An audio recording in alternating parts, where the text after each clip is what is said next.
Hello my dear students. Word power set 12, 5 slide, 40 से 50 के आसपास वर्ड। और एज यूजुअल आज के सेट को शुरू करने के पहले आज का विचार कहता है, every human has a gem hidden within. हर आदमी के भीतर एक जेम कहते हैं ना, रत्न। रत्न, हर आदमी रत्न है। But the fog of doubt weakens it. हम डाउट करते हैं, हम भरोसा नहीं कर सकते कि हम भी बुद्ध हैं, हम भी ज्ञानी हैं, हम भरोसा नहीं कर सकते। एक बार भरोसा कीजिए। वो एक बड़ी अच्छी सी लाइन याद आ गई, उसको कह करके मैं सेट पे आता हूँ। मन का मिर्गा ढूंढ रहा कस्तूरी कहाँ है। कस्तूरी आपके अंदर ही है, कस्तूरी कुंडल बसे। आज इस कस्तूरी का स्वाद लेते हैं।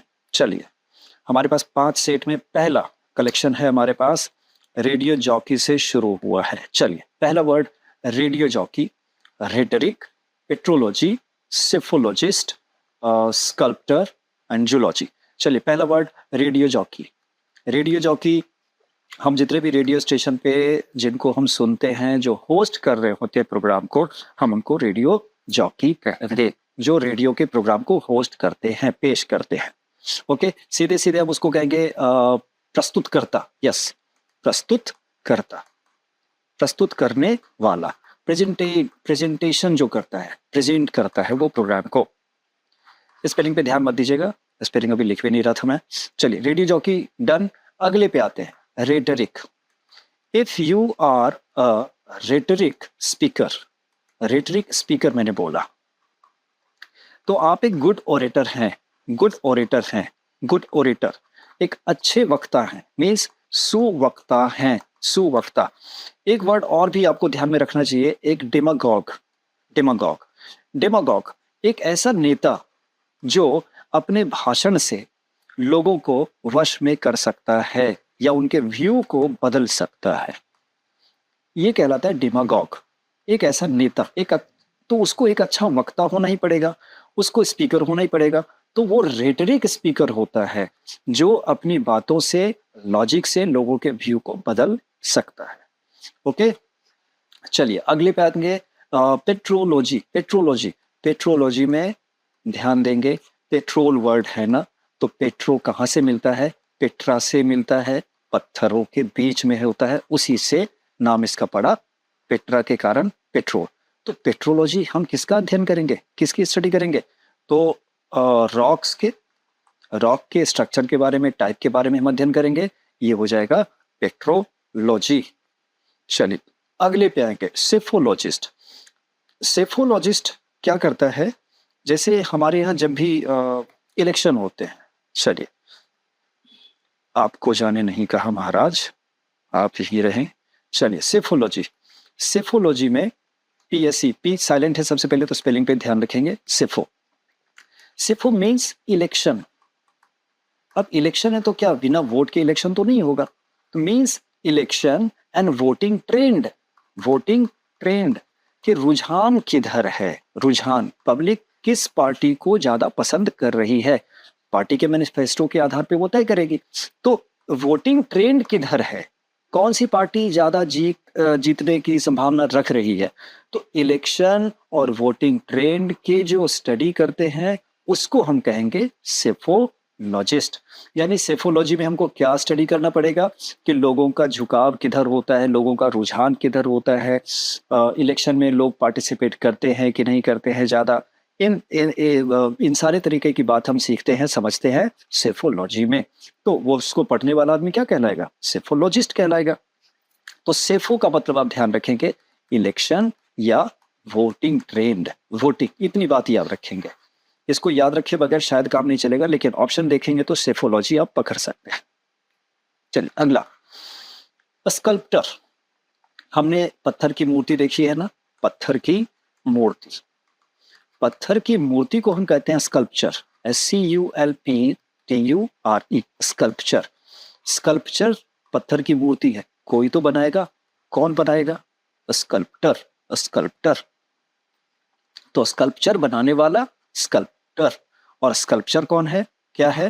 तो पत्थर की मूर्ति है जिसको वो गढ़ता है, स्कल्प्टर। Next, zoology. जूलॉजी और बॉटनी हम सब अच्छे से जानते हैं, ये वनस्पति शास्त्र और ये प्राणी शास्त्र। बस चलिए इस पे कोई बात नहीं करूंगा आगे। स्क्रीनशॉट लेंगे और ध्यान रखें स्क्रीनशॉट में वो जो मैं एक्सप्लेन कर रहा हूँ जरूरी नहीं कि वही हो, मैं सिर्फ एक्सप्लेन कर रहा हूँ। बाकी इसमें आपको अगर लगे मीनिंग में कुछ कमी है तो आप गूगल से और भी सर्च जरूर किया करें। चलिए अगले कलेक्शन पे आएंगे। अगला कलेक्शन हमारे पास है feticide, fratricide, genocide, homicide and infanticide. लीजिए कुल मिला के साइड पे ही बात है। साइड का मतलब हत्या यानी killing, an act of killing. तो साइड हत्या हो गई, तो हत्या किसकी किसकी कर रहे हैं अब ये देखते हैं। फिटिसाइड, फीटस है ना, FOETUS या FETUS, फीटस। हम फीटस किसको कहते हैं? भ्रूण को। भ्रूण गर्भ में जो होता है, माँ के वोम में, माँ के गर्भ में जो बच्चा होता है हम उसको कहते हैं भ्रूण, जो भी गर्भ में ही है तो वो कहलाया फीटस। स्पेलिंग ये या ये, वो फीटस है। हम जब उसको ही मार देंगे तो हम क्या कर रहे हैं? भ्रूण हत्या कमिट कर रहे हैं। फिटिसाइड, फीटस से बनेगा फिटिसाइड, भ्रूण हत्या, जो कि कानूनन अपराध है। नेक्स्ट फ्रैट्रिसाइड, हम किसको मारेंगे? हमने एक वर्ड देखा हुआ है फ्रैटरनिटी, फ्रैटरनिटी जो कि हमारे कॉन्स्टिट्यूशन के प्रीएम्बल में भी है दिया हुआ। प्रीएम्बल मीन्स प्रस्तावना, प्रस्तावना में है ना, फ्रैटरनिटी को बढ़ाने वाला काम करेंगे, यानी भाईचारा। भाईचारा, हिंदू मुस्लिम भाई भाई, हिंदू मुस्लिम सिख ईसाई आपस में हम भाई भाई, तो ये फ्रैटरनिटी बढ़ाने वाली बात हम करेंगे। फ्रैटरनिटी से ही बन गया फ्रैटर, और उसी को अगर हम भाई को मारेंगे तो हमने क्या कमिट किया? फ्रैट्रिसाइड। तो फ्रैटरनिटी आपको ध्यान में रखना है, फ्रैटरिसाइड आराम से पकड़ लेंगे। चलिए अगले वर्ड पे आएंगे, जीनोसाइड। जीनो में जीन वर्ड है, जीन का मतलब पूरा पूरा वंश या कुल। जब हम एक बड़े पैमाने पर ऑन अ लार्ज स्केल जब हम किलिंग करते हैं ऑन अ लार्ज स्केल, बड़े पैमाने पे लोगों की हत्या होती है, कुल मिला के हम उसको नरसंहार कह सकते हैं ना। नरसंहार हुआ यानी कई लोगों की जान गई। अक्सर राइट में ऐसा हो जाता है, राइट दंगा जिसको कहते हैं, इसको सिर्फ दंगा ना कह करके सांप्रदायिक दंगा कहना ज्यादा अच्छा होगा। तो राइट में जो होता है जीनोसाइड हो जाता है, कई लोगों की हत्या हो जाती है, ये है जीनोसाइड। अब यहाँ पे होमिसाइड, होमी में होमी जो है ये ह्यूमन से बना है।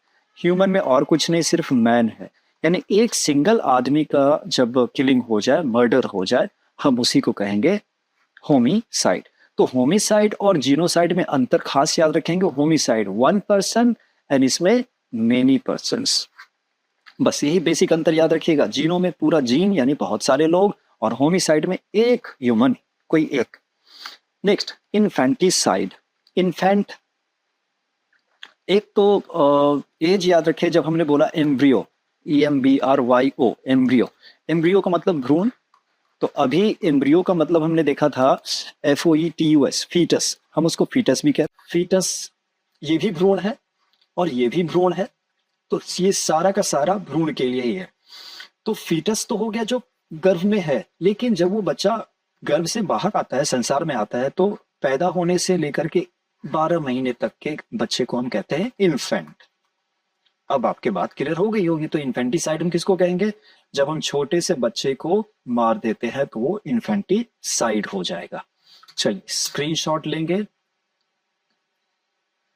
अगले कलेक्शन पे आते हैं। चलिए अगला कलेक्शन हमारा है मॉर्चरी, ओबिचुअरी एंड पैरिसाइड। चलिए मॉर्चरी हमने सुना होगा, शव गृह कहते हैं उसको, शव गृह हॉस्पिटल्स में जो होता है। इसके साथ साथ एक वर्ड और भी बता चुका हूं, फिर भी बता रहा हूं, MORGUE, morgue and mortuary. Mortuary वो शव गृह है जहां से बॉडी को हैंड ओवर कर दिया जा सकता है रिलेटिव्स को, जो भी ले जाने वाले होते हैं उनको हम सुपुर्द कर देते हैं। लेकिन मॉर्ग में ऐसे डेड बॉडीज को रखा जाता है, मॉर्ग में ऐसे डेड बॉडीज को रखते हैं जिसकी आइडेंटिफिकेशन अभी नहीं हुई है, आइडेंटिटी अभी उसके बाकी है होने, कि ये बॉडी किसकी है। इसको कहते हैं ना कि शिनाख्त, यस शिनाख्त वर्ड है, उसकी शिनाख्त अभी नहीं हुई है, शिनाख्त होनी बाकी है, पहचान होनी बाकी है कि किस आदमी की ये डेड बॉडी है। तो ऐसे डेड बॉडी को हम रखेंगे मॉर्ग में, और जिसके ऊपर कोई कार्रवाई अब बाकी नहीं है, ऐसे डेड बॉडीज को हम रखेंगे मॉर्चुरी में। चलिए आगे बढ़ेंगे। ओबिचुअरी, इसका भी रिलेशन डेथ से ही है। कैसे? हमने अखबार में देखा होगा, अखबार में तो कई सारे एड कॉलम होते हैं ना, तो उसमें एक तो आपको मैट्रिमोनी कॉलम सुना होगा, मैट्रिमोनियल का कॉलम होता है, यानी शादी विवाह का, शादी का। तो एक दूसरा कॉलम और भी होता है, ओबिचुअरी होता है। वो ओबिचुअरी का मतलब किसी की डेथ की खबर होती है कि फलाना आदमी गुजर गए और आज उनका चौथा है या उठाला है या इतने तारीख को 13वीं है। हम एक ये सब जो खबर होती है ओबिचुअरी कॉलम में होती है, ओबिचुअरी। तो मॉर्चुअरी एंड ओबिचुअरी थोड़ा सा होमोफोनस है, चुअरी चुअरी, ये ध्यान रखिएगा। अगले वर्ड पे आएंगे, पेरिसाइड। पेरिसाइड, तो साइड तो सबसे पहले हत्या है ही, अब है पैरी। पैरी के नजदीक देखिए पेरेंट है, पेरेंट यस, और पेरेंट के नजदीक रिलेटिव्स हैं। हमारे पेरेंट्स से मामा चाचा तो हो गए होंगे। तो पेरिसाइड या तो पेरेंट की हत्या हो या नियर रिलेटिव्स की हो, फूफा, बुआ, मामा, ये सब, या माँ बाप। पेरिसाइड, इसी में पेरिसाइड में सिर्फ माँ की हत्या हो गई तो क्या है? पैट्रीसाइड। और पिता की सिर्फ हत्या कर देंगे तो वो हो जाएगा पैट्रीसाइड। भाई की हत्या कर देंगे तो क्या हो जाएगा? फ्रैट्रीसाइड। बहन की हत्या कर देंगे तो क्या हो जाएगा? सोरोरीसाइड। चलिए अब यहीं पे रोक रहा हूं, आगे बढ़ूंगा। स्क्रीनशॉट लेंगे।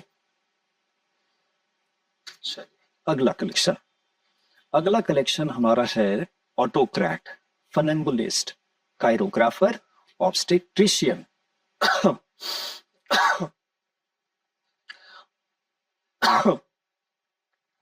ऑटोक्रैट क्या है? जब कोई एक आदमी, जैसे कोई नेता ही है, उस नेता ने सारी की सारी सत्ता की जो पावर है वो अपने पास रख ली है, वो ऑटोक्रैट बन जाता है। मीन्स ऐसा लग रहा है वो खुद ही सारा शासन चलाएगा। ऑटो, खुद, किसी के हाथ में नहीं देना। वो ब्यूरोक्रेट्स को नहीं लगाएगा, वो अपने नॉबल्स को, नॉबल्स मीन्स मिनिस्टर्स को कम से कम पावर देगा, मिनिस्टर्स नॉबल्स को। इवन जब मिनिस्टर्स और नोबल को पावर नहीं मिले तो ब्यूरोक्रेट्स को क्या पावर मिलेगी? कम से कम। तो ऐसी स्थिति में हम कहते हैं वो ऑटोक्रैट हो गया नेता। और ऐसे सिस्टम ऑफ गवर्नेंस को हम कहेंगे ऑटोक्रेसी है। वहां वहां क्या है? ऑटोक्रेसी। चलिए अगले वर्ड पे आते हैं, फन एम्बुलिस्ट। फन प्लस एम्बुलिस्ट, एम्बल से बना एम्बुलिस्ट, एम्बल चलना। जब एम्बल का मतलब चलना है तो एम्बुलिस्ट का मतलब चलने वाला, यानी walker, walker, one who walks. और फन, फन का मतलब मजा, जो मजा दे। तो मजा कौन देता है? एक है ना टाइट रोप वॉकर, जो इस पे चलता है, इस पे चलने वाला। तो फन मिलेगा इसको देख करके कि ये रस्सी पे चल रहा है, तो ये है फन एम्बुलिस्ट। इससे ज्यादा बढ़िया चित्र नहीं बन रहा है, इससे काम चलाइए। चलिए फन एम्बुलिस्ट हो गया। अगला कायरोग्राफर। कायरोग्राफर, कायरो में मैंने चर्चा की हुई है। कायरो का मतलब ध्यान रखेंगे, कायरो मीन्स हाथ, और वो भी हाथ में भी पाम, स्पेशली हथेली। इससे एक वर्ड था ना कायरोप्रैक्टिक, कायरोप्रैक्टिक बताया था, वो रीढ़ की हड्डी में जो डिसअलाइनमेंट हो जाता है उसको ठीक करने के लिए तलहथी से प्रेस करके डॉक्टर इलाज करते हैं। तो ऐसे डॉक्टर को कहते हैं कायरोप्रैक्टिक। है तो हमारे पास है कायरोग्राफर। कायरोग्राफर, कायरोग्राफर क्या है? हाथ से ग्राफी करने वाला, हाथ से लिखने वाला। तो हम सब जब अगर लिखते हैं तो हम कायरोग्राफर ही हो गए। एक वर्ड और भी कायरो से बता दूं आपको, कायरोमैंसर। कायरोमैंसर, मैंसर का मतलब होता है जब कोई ऑक्यूपेशन करता है तो उसको हम मैंसर बोल सकते हैं। जैसे कायरोमैंसर है। एक और मैंसर के लिए necromancer. Necromancer, नेक्रो means dead bodies. Dead bodies, जो अघोरी होते हैं वो डेड बॉडीज को लेकर के तपस्या करते हैं। तो ऐसे ये क्या कहला जाएंगे? नेक्रोमेंसर। नेक्रोमेंसर। तो कायरोमेंसर क्या होगा? जो पामिस्ट होते हैं, पामिस्ट, जो हाथ देख करके भविष्य बताते हैं, फॉर्च्यून बताते हैं, भाग्य बताते हैं, हम उसको कहेंगे कायरोमेंसर। कायरोमेंसर पामिस्ट, नेक्रोमेंसर अघोरी, सॉर्सरर जिसको कहते हैं, तो ये अघोरी है खास करके शमशान वाले, ये याद रखेंगे। अब आते हैं हम लोग कायरोग्राफर पे। तो अभी अगर मैं लिख रहा हूं तो मैं कायरोग्राफी कर रहा हूं, यानी हाथ से लिख रहा हूं। एक कैलीग्राफी भी सुना होगा, कैलीग्राफी। कैलीग्राफी, कैलीग्राफी सुंदर हैंड राइटिंग। तो कैलीग्राफर भी कायरोग्राफर तो होगा ही होगा, क्योंकि हाथ से ही लिखेगा वो। लेकिन अंतर क्या है? उसने बहुत सुंदर हैंड राइटिंग लिखी, इसीलिए वो कैलीग्राफर कहला गया। और आमतौर पे गंदे से गंदे हैंड राइटिंग वाला भी कायरोग्राफर तो होगा ही होगा। अगला वर्ड ऑब्स्टेट्रिशियन। ऑब्स्टेट्रिशियन में थोड़ा सा इसको जोड़ेंगे आप इससे, जच्चा बच्चा वर्ड दे रहा हूं, जच्चा बच्चा। जच्चा बच्चा का मतलब डिलीवरी से रिलेशन है, डिलीवरी। एक गायनेकोलॉजिस्ट है ना, गायनेकोलॉजिस्ट। गायनेकोलॉजिस्ट को हम कहते हैं स्त्री रोग विशेषज्ञ है वो, स्त्री रोग विशेषज्ञ, वो तो गायनेकोलॉजिस्ट है। वो जरूरी नहीं है कि डिलीवरी भी करवाता हो, लेकिन स्पेशली जो डॉक्टर जच्चा बच्चा यानी लेडी यानी माँ और उसका बच्चा जो अभी हो गया है या होने वाला है, इनकी जो जानकारी रखता है और जच्चा बच्चा दोनों को देखता है, हम ऐसे डॉक्टर को कहेंगे ऑब्स्टेट्रिशियन। तो अगर किसी लेडी के कुछ दिक्कत है तो वो गायनेकोलॉजिस्ट के पास जा सकती है, लेकिन अगर कोई लेडी प्रेग्नेंट है तो वो अक्सर ऑब्स्टेट्रिशियन के पास जाएगी अगर डिलीवरी की बात हो गई है तो। प्री डिलीवरी आप गायनेकोलॉजिस्ट के पास भी चले जाते हैं, लेकिन जब डिलीवरी के लिए होता है तो वो डॉक्टर ऑब्स्टेट्रिशियन ही होना चाहिए। तो मे बी एक ऑब्स्टेट्रिशियन गायनेकोलॉजिस्ट भी हो सकता है, और हो ही जाते हैं मैक्सिमम लोग। इसमें दो टर्म और भी आपके जानने लायक है, आपको वो बता दूं। एक प्री नेटल, याद रखिएगा, prenatal and postnatal. Prenatal care and postnatal care. Natal ये एन है, पोस्ट नेटल और प्री नेटल केयर। बच्चा पैदा होने के पहले ये केयर, और पोस्ट नेटल केयर का मतलब जब डिलीवरी हो गई, बच्चा पैदा हो गया, उसके बाद का जो केयर होता है वो। तो ऑब्स्टेट्रिशियन जो है प्री नेटल केयर और पोस्ट नेटल केयर दोनों की जानकारी रखते हुए आपको सलाह देता है। चलिए अगले वर्ड पे आएंगे। अच्छा, इसका तो सारा हो गया, चलिए स्क्रीनशॉट लेते हैं। लास्ट कलेक्शन हमारा, लास्ट कलेक्शन में लिथोग्राफी, जियोग्राफी, कैलीग्राफी, पैथोलॉजी और निथोलॉजी। ओके, चलिए लिथोग्राफी में लिथो, ये ध्यान रखिएगा। लिथो जैसे हमने हाइड्रोस्फीयर सुना है ना, हाइड्रोस्फीयर जल मंडल, उसी तरीके से लिथोस्फीयर होता है स्थल मंडल। स्थल मंडल ज्योग्राफी का टर्म। तो लिथो जब हमने स्थल कर दिया तो क्या लिथो हार्ड सरफेस की तो बात करेगा ही करेगा, हार्ड सरफेस होगा।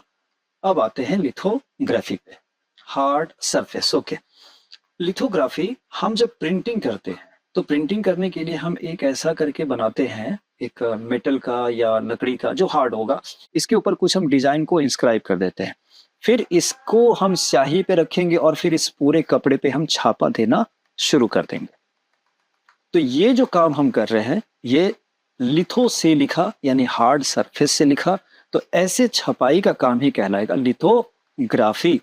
वो कोई कैलीग्राफी नहीं है, वो कोई कायरोग्राफी नहीं है। कायरोग्राफी हाथ से लिखना, कैलीग्राफी हाथ से सुंदर हैंडराइटिंग में लिखना। लिथोग्राफी क्या है? एक सख्त से कोई फ्रेम के ऊपर हमने डिजाइन बनाया, फिर उसको हमने छाप दिया कपड़े पर या कागज पर, तो वो हो जाएगा लिथोग्राफी। इवन यहां तक भी कि आपने इस पे भी जो लिखा है ये भी एक हार्ड सरफेस पे लिखा, ये भी तो लिथोग्राफी हो जाएगा। तो ये क्या हो जाएगा? लिथोग्राफिकल प्रिंटिंग। डन। तो लिथोग्राफी हार्ड सरफेस पे इंस्क्राइब करने का आर्ट, लिथोग्राफी। नेक्स्ट जियोग्राफी, भूगोल। चलिए इस पे कोई बोलने की जरूरत नहीं है। कैलीग्राफी अभी बात हो गई थी, सुंदर हैंडराइटिंग है, अच्छी हैंडराइटिंग है, फेयर हैंडराइटिंग। चलिए अगला पैथोलॉजी। पैथोलॉजी में भी कोई ज़्यादा खास नहीं है। पैथ लैब ने हम सब जानते हैं पैथ लैब, तो जहाँ पे हम डायग्नोसिस के लिए जाते हैं, रोगों के निदान के लिए कि बीमारी किस वजह से हो रही है, इस चीज़ का जो हम चेक कराते हैं, ब्लड टेस्ट, यूरिन टेस्ट वगैरह, ये पैथोलॉजी कहलाती है। तो ऐसे जो डॉक्टर होंगे या कंपाउंडर होंगे वो पैथोलॉजिस्ट कहला जाएंगे। चलिए ऑर्निथोलॉजी लास्ट देखते हैं। ऑर्निथोलॉजी, किसी तरीके से ऑर्निथो को आपको बर्ड से जोड़ना पड़ेगा, बर्ड या बर्ड्स। चलिए ऑर्निथो पक्षी, ऑर्निथो पक्षी, तो ऑर्निथोलॉजी पक्षी का अध्ययन, study of birds, ornithology. Screenshot लेंगे और इसी के साथ वीडियो यहीं पे समाप्त करता हूं। Wish you all the very best for the coming exam. मिलते हैं अगले वीडियो में कुछ और वर्ड्स के साथ, तब तक के लिए नमस्कार।